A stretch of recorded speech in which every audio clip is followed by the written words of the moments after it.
In another episode of our series Cult Legends, we interview a great talent known as Bokeem Woodbine, the star of films such as Jason's Lyric, Dead Presidents, Sniper 2, Black Dynamite, M. Night Shyamalan's Devil, and 2012's Total Recall. He has starred alongside the likes of Tony Todd, Lucy Liu, Michael J. White, Kurt Russell, Jamie Foxx, and Colin Farrell, and will next be seen in 2013's Riddick. First of all, Bokeem, it's an honor to have you on the show. Oh, thank you very much, man. I'm glad to be here. Great. Very good. First of all, you have always described numerous times how you broke out into the industry with the HBO film Strapped. Did the acting come naturally prior to being hired by Forrest Whitaker?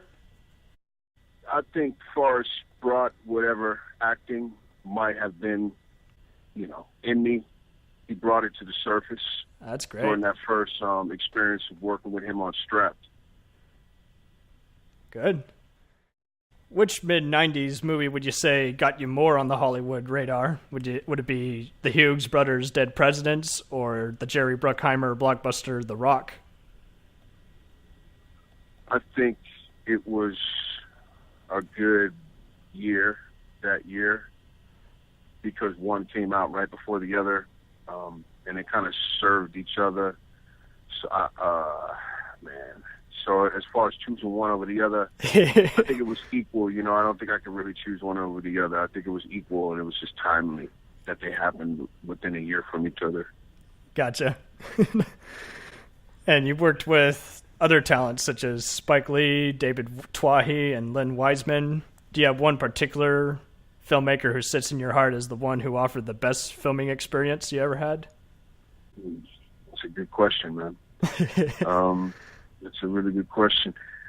I don't have any one film experience that was the standout best. And some film experiences I've had, they weren't necessarily great because of the director I was working with.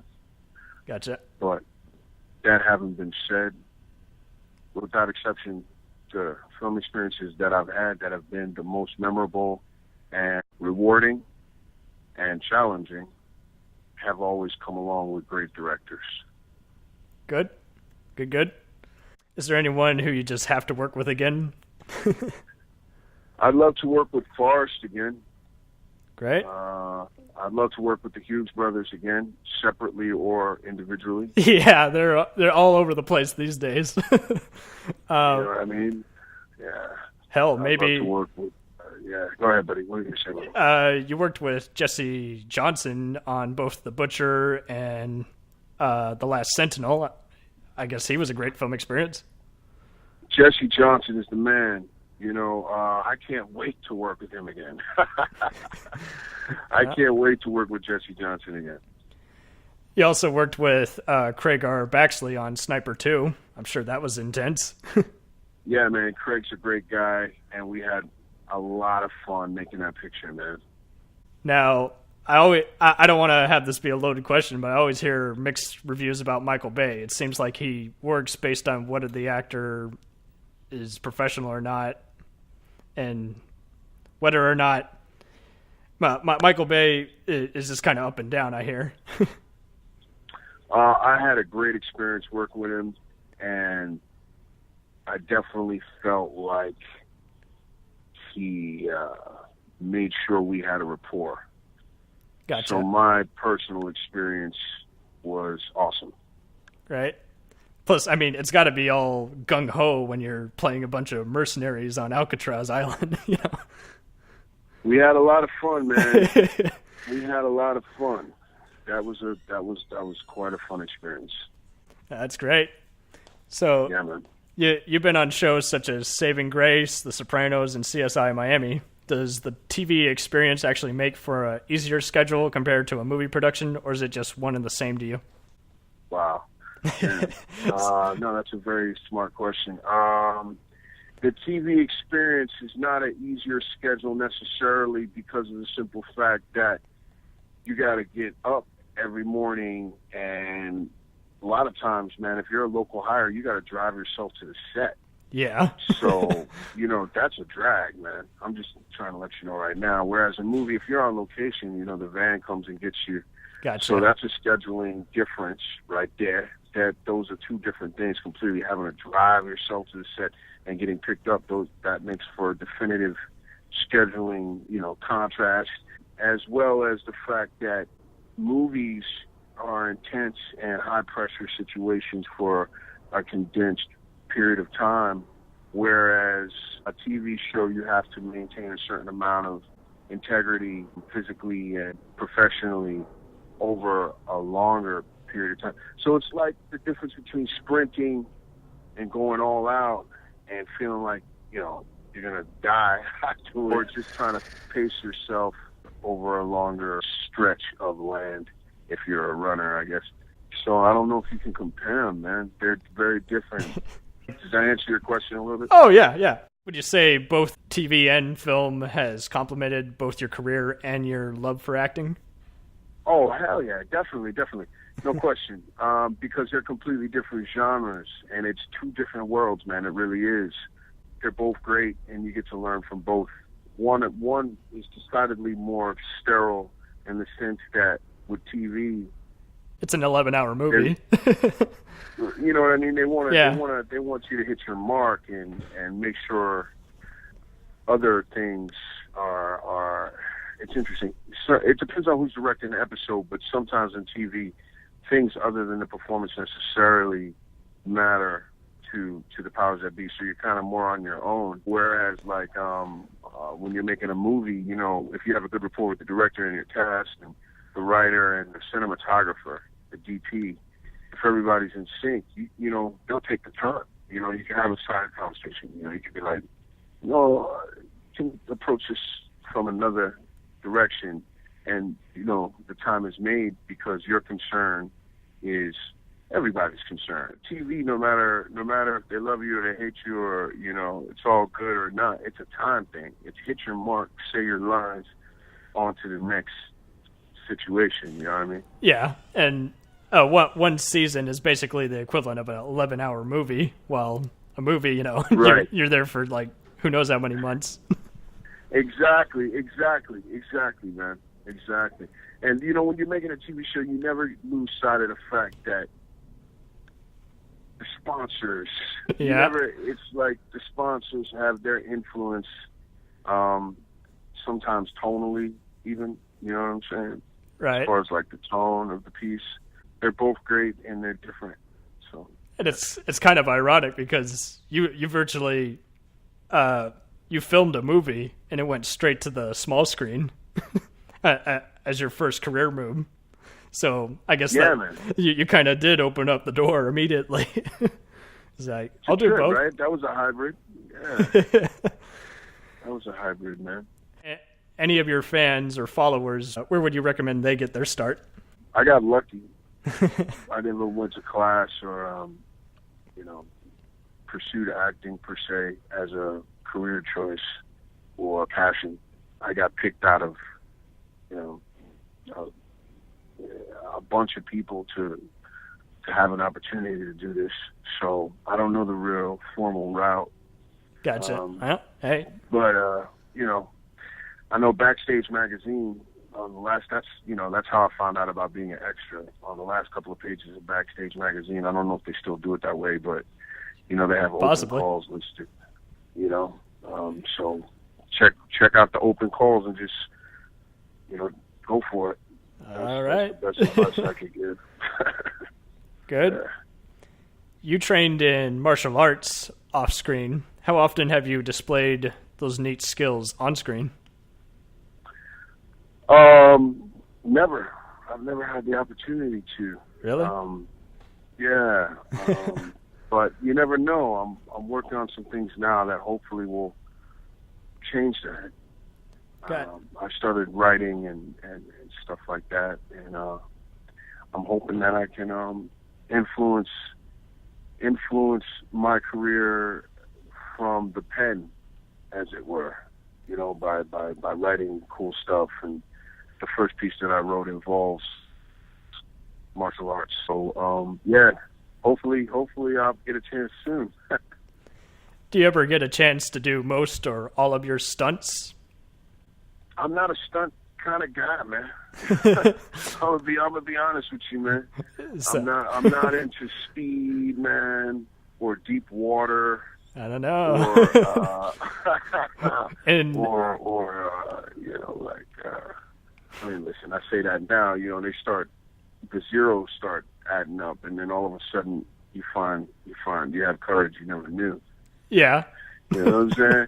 But as of today, I'm not really crazy about ice or fire or speed or explosions. I mean, I like to watch it, man, but not necessarily be involved, if you can dig it. So anytime we see you in driving a car or doing flips, that's not you.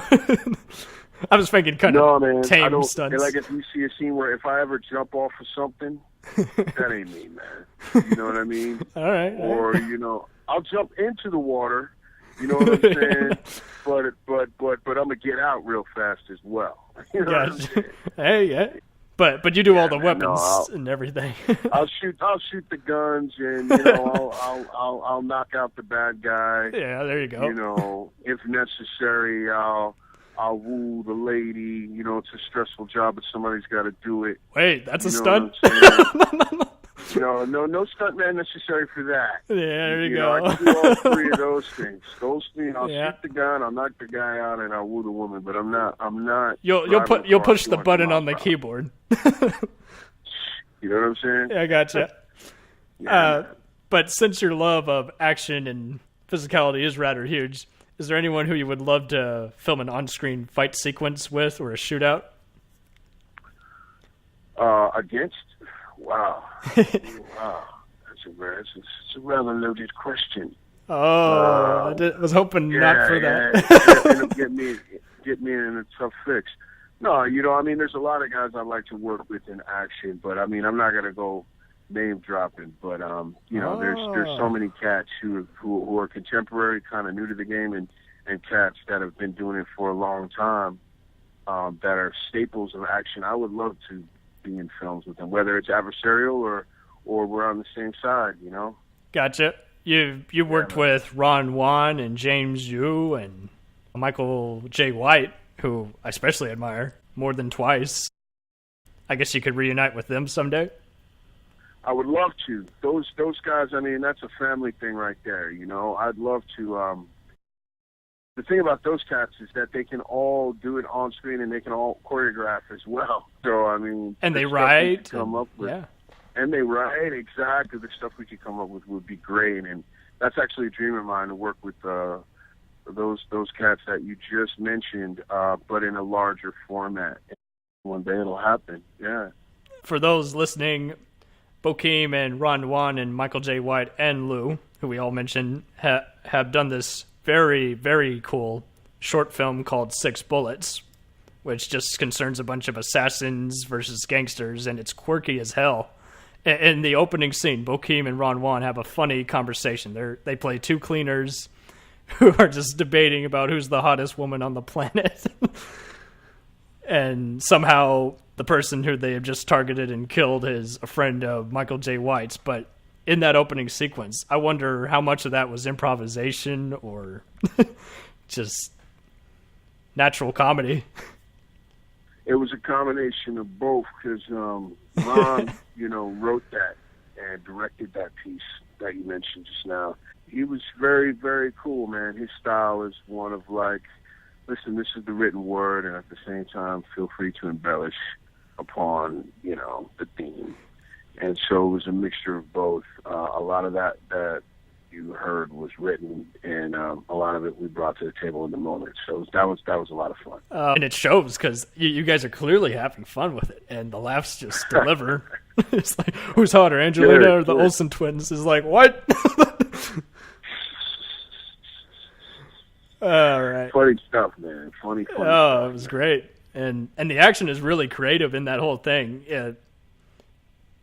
Yeah, well, Ron's a Dynamite director, man, and you know, as everybody is well aware by now, Mike can definitely pull off the action. You know what I'm saying? And it's so you put the two of them together, and it's, you know, you're gonna get fireworks. It's kind of a shame you and him have just taken so long to get into the spotlight when you've been working harder than anyone else, it seems.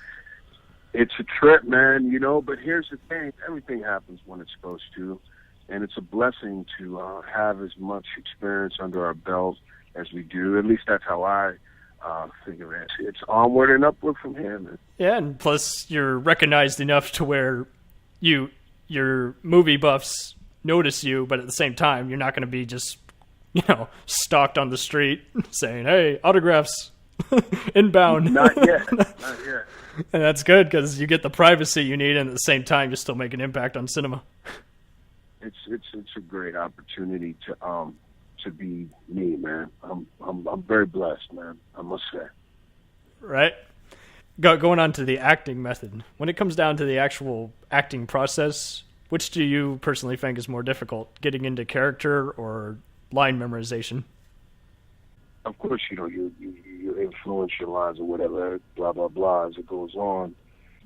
Getting into characters and developing that rapport with your character and that whatever, however you want to look at it, that's every day.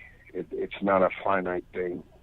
You're always doing it. Even sometimes after it's over, you're still getting into character, I guess you could say. I got you. Yeah, man. Has there ever been an incident where you and your co-stars were allowed to outact one another? Wow. Like, if I understand your question correctly.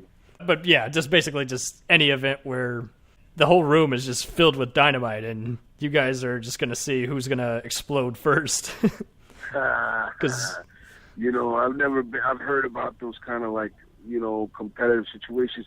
I've been in great scenes with cats, but they were never competitive. I'll give you an example. I did a scene with Keith David, Chris Tucker, Larentz Tate, and we're all sitting around this table counting money that we'd just stolen. Yeah. And, it was a real kind of, I don't know. It was a tense scene. And, as far as the pace of the picture and where it came in the movie. Think that if there was ever going to be some kind of, vibration like that, like a competitive kind of thing, that would have been where it was. But, what struck me when we shot that is just how cool everybody was. And, it was just an exchange, and everybody was just focusing on doing their best, and it was cool. After that experience, I realized if it's not going to happen, then it's probably not going to happen. You never know. Maybe there will be a time where I'm in a scene with a bunch of people, and it's like everybody's trying to outdo each other, but it hasn't happened yet. Because, you've also worked with the likes of Tom Berenger, Ed Harris, Yeah, man. And Tim Roth. Yeah, man. I've been blessed, man. I've worked with some of the greatest cats out there, man. But that's what I mean. The blessing that I've received as far as my career is concerned, one of the blessings that I'm so grateful for is that every time I work with one of these major dudes, Mm-hmm. they're cool. They're cool, and it's cool, and everything's cool, man. You know what I mean? That's great. And so I hear, because I hear about these, these situations where it's not like that. I'm like, damn, you know what I mean? So you never know when you're gonna get one of those funky kind of scenarios, man. Yeah. But I've been blessed, man. Everybody's been ultra cool, man. Have you had any co-stars who really changed your outlook of your current profession? In so much as... they were giving you acting tips or just saying, whoa, slow down. This is a great production. We can all relax and play it this way. Interesting. You mean acting advice? Have I gotten any good acting advice from other co-stars? Or? Yeah, or just anything else that was just wow, that's mind-blowing. Interesting, man. Man, I don't want to name drop. I've worked with some people that have been super cool as far as lending me perspective, I'll give you one story. Okay, I'll give you one story. going back to Dead Presidents, man. 1994. Yep. We were shooting this particular scene.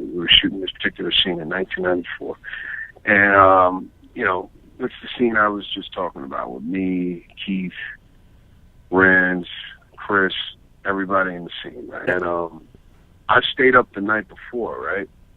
Because I was a kid and I'd heard something. I was 21 years old, right? And I'd heard how Dustin Hoffman stayed up all night, deprived himself of sleep or something like that. Oh, yeah, that was on Marathon Man.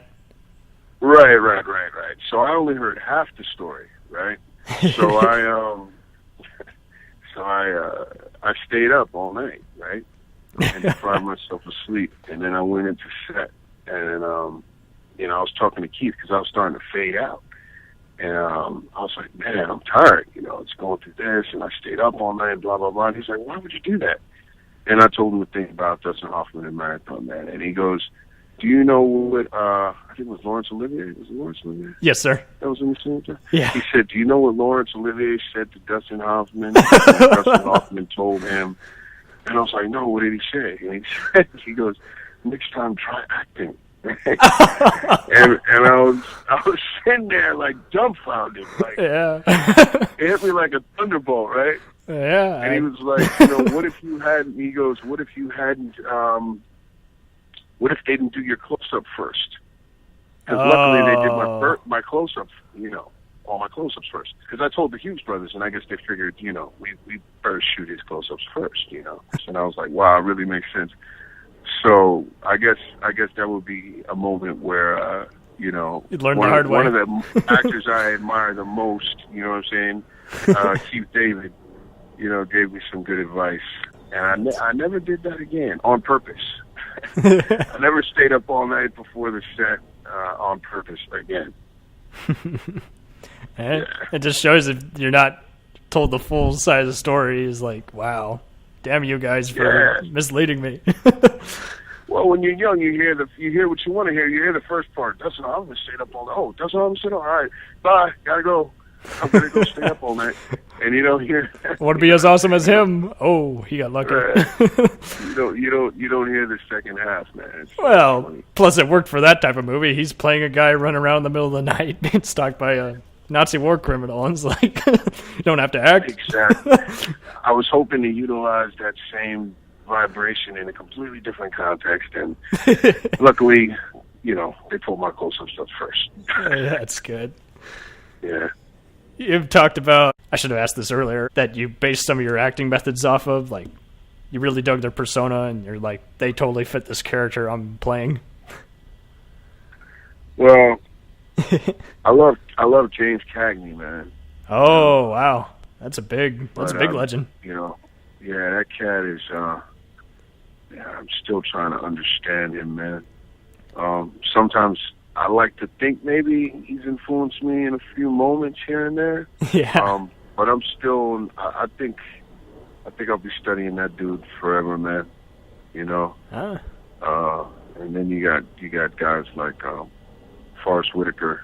Yes. Who gave me my first opportunity in film, and he's another dude who I never stopped learning from. So, in other interviews, how the reality of your characters are what attracted to various movie projects. Are there any genres you love in particular that, should a role in that category be offered, the answer is an instant yes?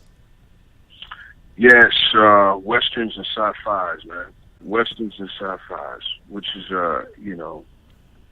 generally you think it's hard to get into that genre when you're a young brother, Yeah. Coming up in the business, But recently I had an opportunity to do both, and so now I'm hooked on both genres, man. Gotcha. Totally. So those are 2/3 of your favorite genres. What would be the third favorite genre to work on? You probably won't believe me when I say this, but I would love to get into comedy, man. No, I believe you. You've been in numerous comedies. 18 Fingers of Death. Come on, precisely. Look at your resume. Precisely. But I would like to do comedy, man. I'd like to do a comedy. Yeah. And some more comedy, I guess. because you're right. I have been in a couple, but I'd like to do some more. That's awesome. You've often been in action, crime, and drama, so I guess Westerns, yeah, I could totally see you be, I don't know, just deputy or, God, if it's a historical drama, maybe it'd work. I don't know. Sci-fi, you've already done Total Recall. You just wrapped up Riddick and The Host with Diane Kruger, so I can totally see in that. Comedy, it's a hard thing to play because some of it is funny at the time and does the director or editor goof it up and it's not funny at all. Yeah, I know, it's true. We've all seen examples of that. Would you like to name a few? I know you're not in the name-dropping mood, but moment where you had comedy on set and the person editing it goofed it up in the final cut, and you were like, this is embarrassing. Oh, wow. No, man, I couldn't do anything like that, man. You know. That's cool. I end up making an enemy of an editor, dude. That's the worst thing you can do, man. That's true. I'll make him look bad. Yeah. It's happened before. Oh, it did? Whoa, it did? Well, listen. It doesn't matter. That's all bridge under the water, baby. But what was I getting ready to say? I have had some funny anecdotal moments. I don't know, man, if you're into that, like funny stuff that's happened in real life on set. I'd be all ears. Well, one time I worked on this picture called The Breed, right? Oh, yeah. Which was kind of a... have you seen that, man? Yeah, 2001 Sci-Fi Channel original movie with Adrian Paul and Bai Ling. Yeah, sorry, I watched too much TV. No, cool, man. It's kind of like... Well done. It's kind of like Blade 2, and it's filmed in Romania. Yeah, it's... Right, Hungary. Shout out to the wonderful people of Hungary, Budapest, Hungary. But yeah, man. So anyway, we're doing this scene. You know, Budapest is kind of a rocking town, man. That's great. And yeah, so I'd hung out all night, and I didn't sleep or anything, man.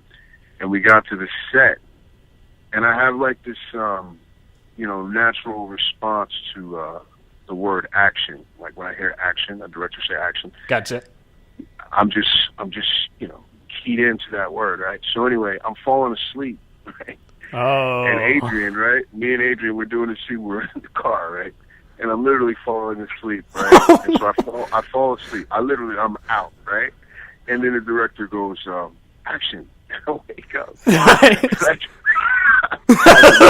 I deliver my lines, man. You know, like the way I'm supposed to. Look out! The way the scene, for what it calls for, right? I do my job, right? And then he goes, cut, right? I fall right out, right back to sleep, right? And when you're doing a movie, especially when you're doing a scene in a car, there's so much time in between that you talk, man. You talk about sports, you talk about whatever the fuck you talk about, depending on who you're in the scene with, right? Whatever you guys talk about, right? So anyway, he keeps trying to continue this conversation that we'd started before I got so sleepy I couldn't keep my eyes open, man. So every time the director goes, cut, he's like, and so anyway, blah, blah, blah. And I'm like, fall asleep, right? And then the director's like, action. And I'm right back into the scene, right? Yeah. And so then anyway, we did like 2 or 3 takes, and then we're on the walkie with the director, and the director's like, so is everything cool? Is everything going all right? And Adrian, man, who's the coolest cat in the world, he goes, he picks up the walkie and says, everything's fine except this blooming asshole keeps falling asleep every 3 takes. That's not nice. Oh, man. Well, it kind of works for the characters. They're both buddy cops hunting vampires, so yeah, they're... Hilarious, yeah. Man. He was offended that I was falling asleep, man, but it had been a rough night. And hey, I delivered my lines on cue, so... Yeah.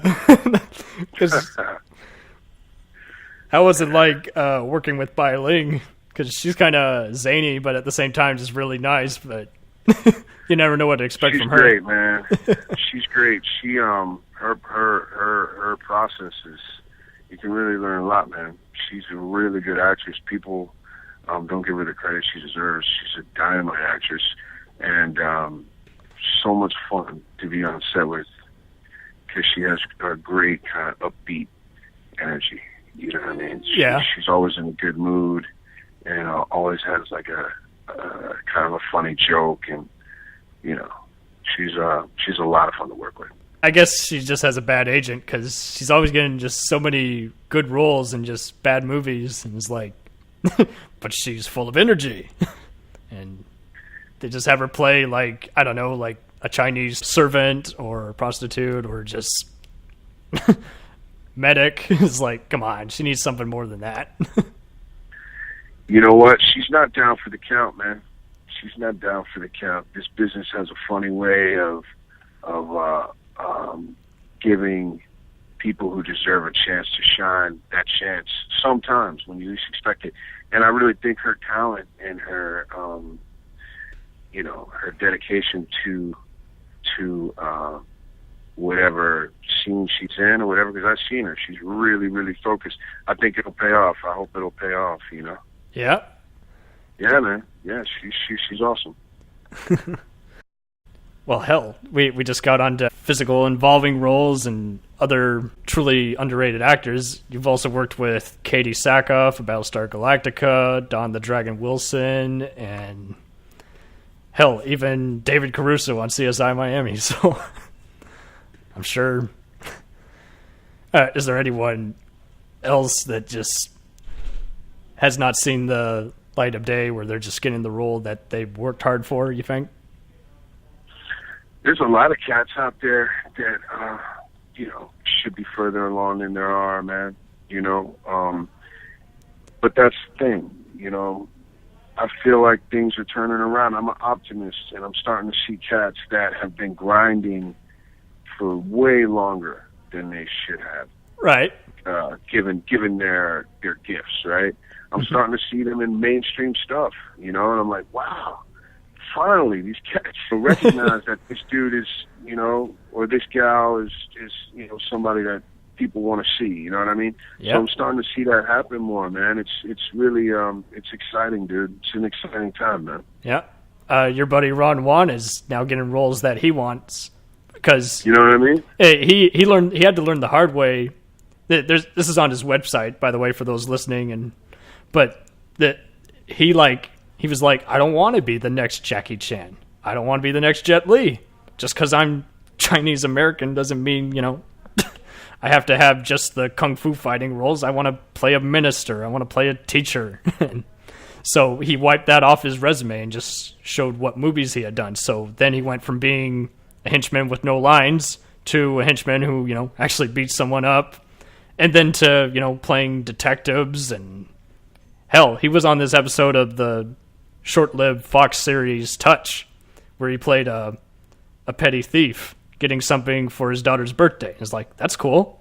He didn't have to, you know, kill anybody or be one of the foul-mouthed roles he's done earlier in his career. Right. See, that's what I mean. There's all kinds of things happening, and because, you know, I've run the gambit of the mindset of an actor who has the opportunity to work in this town, and I've been jaded, I've been optimistic, and now I'm back to being optimistic again. Yeah. Yeah, it's a trip, man. Hell, you've also worked with Luke Goss and Michael Madsen, and those guys, like, they have just 2 movies that are just well-known and in the mainstream. The rest of the time, they're in, like, low-budget stuff. And they're still well-known. They're still getting video rentals and everything. You worked with Goss on the set of The Exodus of Charlie Wright, which is a crime thriller. Correct. Luke's a great guy, and he's another example of a cat who is also getting mainstream attention long after it's been deserved. He's on that show Red Widow now. Oh, that's right. You know? Yeah, man. So that's what I mean. It's things are it's interesting. I don't know. There's a lot of cats coming into the business from a producerial and a director standpoint that have grown up being kind of patrons or fans or people who watch actors who haven't necessarily gotten the kind of recognition that in some cases they truly deserve. And these guys who are now the new producers and the new directors are calling on the phone these cats that they grew up, liking to watch, and saying, "Hey, I want to put you in this flick." And so you're going to start seeing more of that. It's going to be intense, man. That's great. I'm going to finish us off here with some questions concerning your future projects.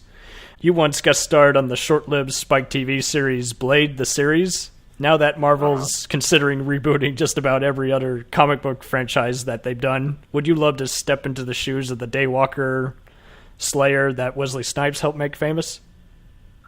Wes is a big brother of mine, so it would behoove me to just go ahead and stand.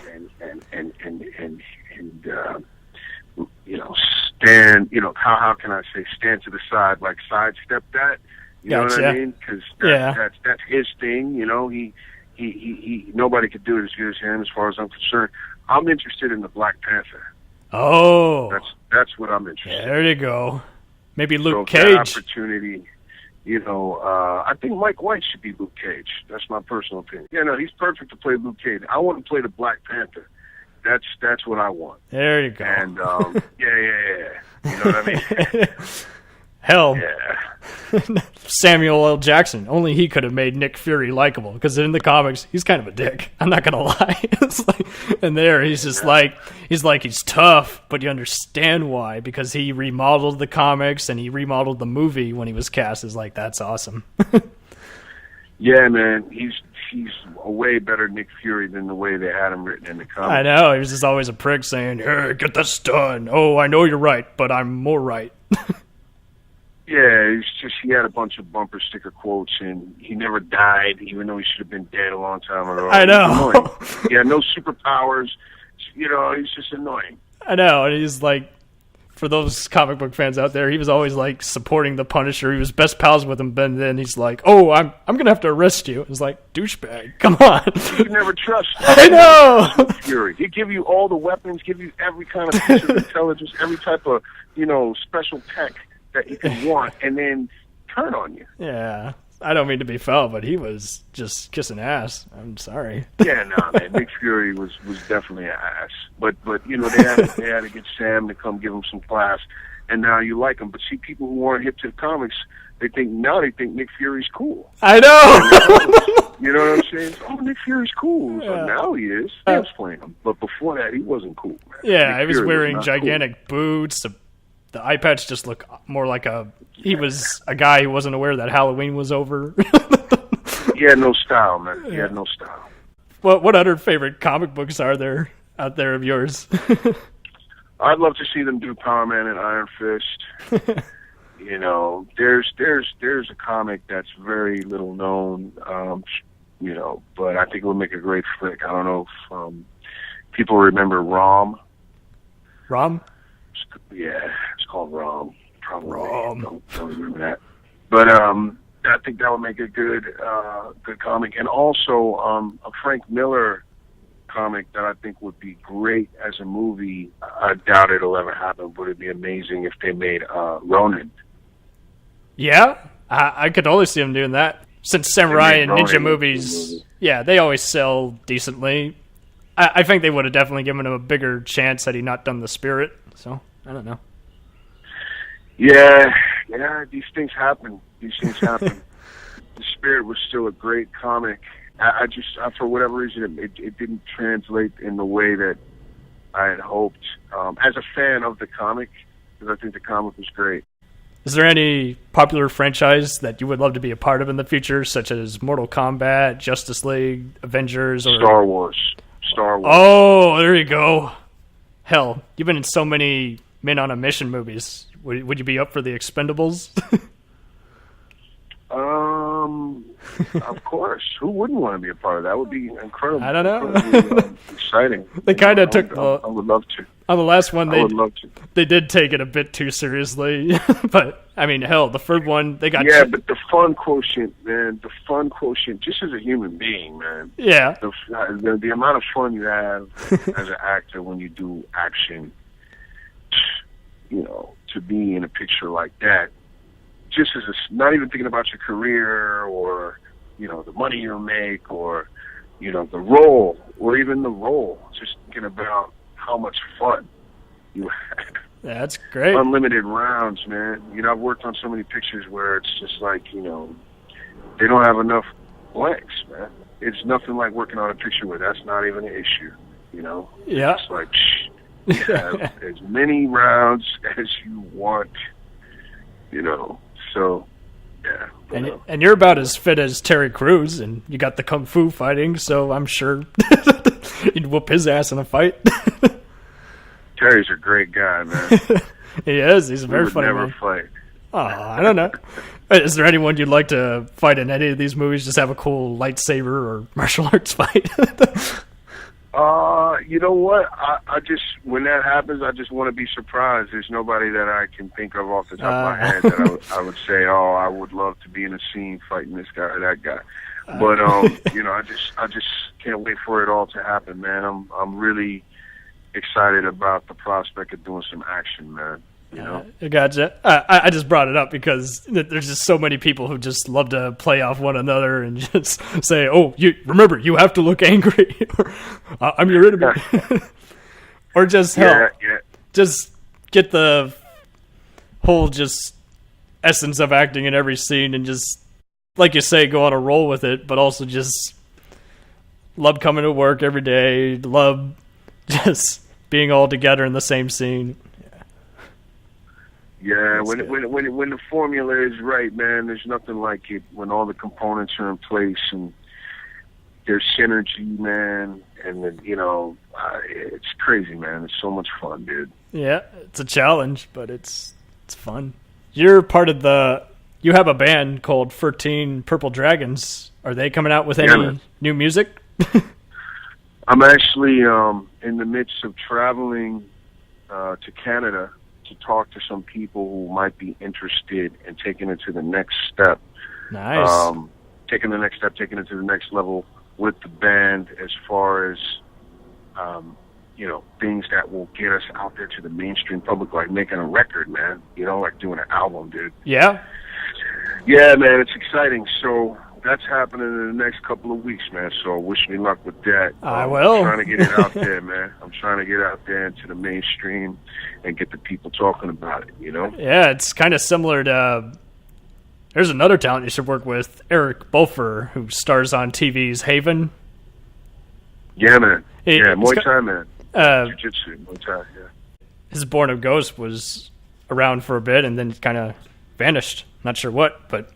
his band is kind of similar to yours, where it's just kind of local LA circuit. Yeah, man, they're really good, dude. We played a show with them on New Year's Eve. Did you?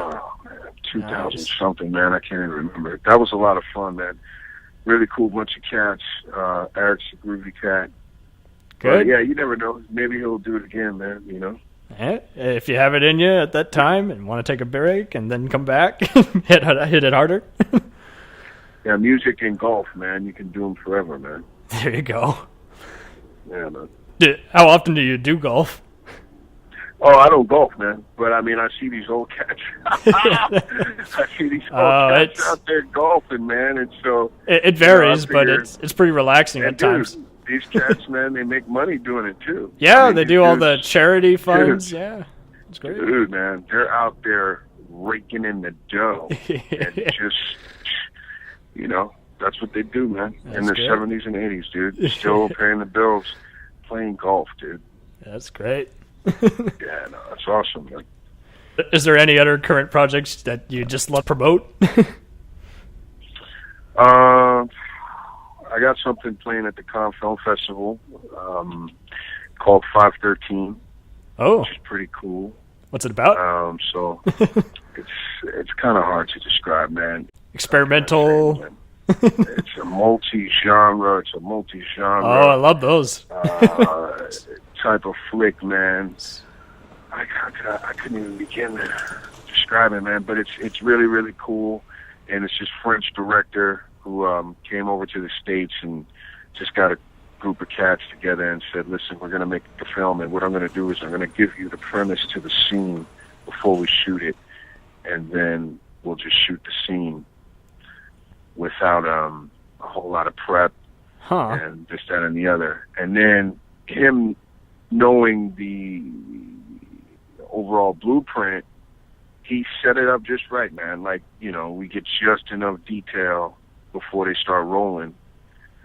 And you just do your thing, man. It's really, it's not supposed to work, but it worked. And his editor and him and the DP, the three of them, they just worked it out, man, and it became a friggin' flick. Like, it's a whole movie with a story, a beginning, a middle, and end, and it makes sense. And we didn't really know what we were doing half the time, man, but a trust involved, and, you know, we lost our funding at times, and we lost this, that, and the other. We had issues with, you know, certain cast members, blah, blah, blah. But, you know, over the course of 2 years, everybody kept coming back. You know, like if you weren't working on something else and they called and they were like, do you want to keep, you know, shooting on this? I always said yes, because I didn't like to start something and not finish it. And so I kept coming back, and then I get the call 3 weeks ago. Hey, man, we're in competition at Cannes. You're going to Cannes, you know? So there you go. Yeah, man. It's always a shame, though, when you see so many unfinished movies and TV shows that were short-lived, and it's like, it's not fun to have on my resume. I mean, yeah, it got me my next gig, but we should have really finished up this story before I went on to do this. Yeah, it's a trip, man, because before I got into pictures, I wasn't really one of those kind of cats who cared too much about finishing everything I started. You know what I mean? Yeah. I did a lot of things. I would start a lot of things, man, and then just not follow up. But when I got into motion pictures and I got the opportunity to work in movies, somehow it just became so important to me that with movies, if I start a film, I have to finish it. We can't leave any kind of half-ass, half-finished product out there, man. Gotcha. You know what I mean? I gotcha. Yeah. Is there any details you want to give on this fall's Riddick, or is it all... No, man, tell? no can do, man. I can't do it. Well. I cannot do it. I'm not going to be able to do. Worth a shot. Hey, you're working with your last Sentinel star, Katee Sackhoff of Battlestar Galactica again. Nice. Yeah, man. Yeah, man. She great to work with? Sackhoff. She's dynamite, man. She's a classy lady, dynamite actress. Oh, man. A lot of fun to hang out with, man. She's great. I once read an interview about her, how she had this one tattoo on her arm, and it was kind of funny because it was really inspirational to her, but for the longest time when she was filming that show, Battlestar, it was always annoying because they're like, okay, we have to film out of frame where we can't see your tattoo, so have your arms behind your back. But I mean, it was a really good tattoo. Like it was like Chinese for human property or something, so she just was always reminding herself, the camera's on you, don't do something foolish, don't screw it up, just keep doing what you're loving to do on set. So it's really inspirational. I just like, if you're going to tattoo anything, have it be like just some quote that no one can figure out or that really means a lot. Yeah, if you can't convince them, confuse them. There you go. What they don't know can't hurt them.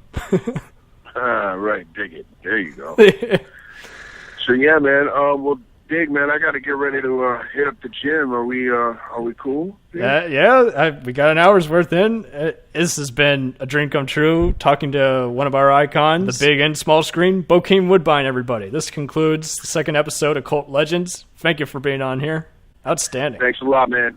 Right. I appreciate the time, bro. Thank you, man. Anytime you guys want to chat, man, you know where to find me. All right. Thank you so much for taking time. We'll see you around. All right, buddy. All right.